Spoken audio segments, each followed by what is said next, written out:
final story I'll tell is another year later, in early 1992, I returned to the monastery with the woman whom I had just asked to marry me, Patricia, who herself had been to the monastery a couple of times before. Not with me, before we even knew each other. She had visited the monastery a couple of times. And we came together partly in order to ask Starets Sofronie's blessing on our marriage. So we came together. The elder kindly said that he would come and see us, to talk with us. So we came together and we were seated at this table in a reception room. I was seated at the head of the table, and then my fiancée, Patricia, was seated to my right. And when the elder walked in, we walked up to him, asked his blessing, and he sat on the other side of Patricia. They were seating opposite each other, and I was seated so that I could see the two of them looking at each other. And as soon as they sat down together, as soon as we all sat down together, I watched a remarkable thing happen.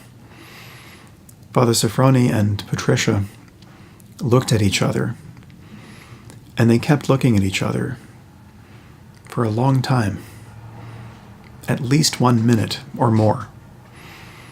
Imagine, if you will, just looking at Father Sofronie's face and into his eyes for a minute or more. Imagine this. As I was watching it happen, I could not imagine it. And as soon as he broke that gaze, he looked at me and her and said, "Why not?" This is after we asked him, do you give your blessing that we get married? And he said, "Why not?" And then he said a few more words of wisdom to us about marriage as a constant. He even kind of half-jokingly called marriage a competition of who can outlove the other, who can win the contest of surrendering his or her own will to the other. And that's one of the guiding principles of the marriage. Father Sofronie also spoke of marriage as a hypostatic union.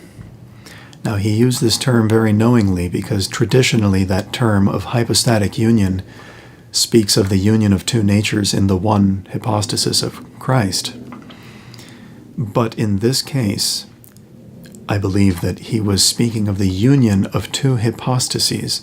Father Sofronie had a very profound theology of what personhood means, what the hypostasis is, and part of that theology is the understanding that the hypostasis, the person, does not exist without the other, that the other is that which gives existence to the hypostasis.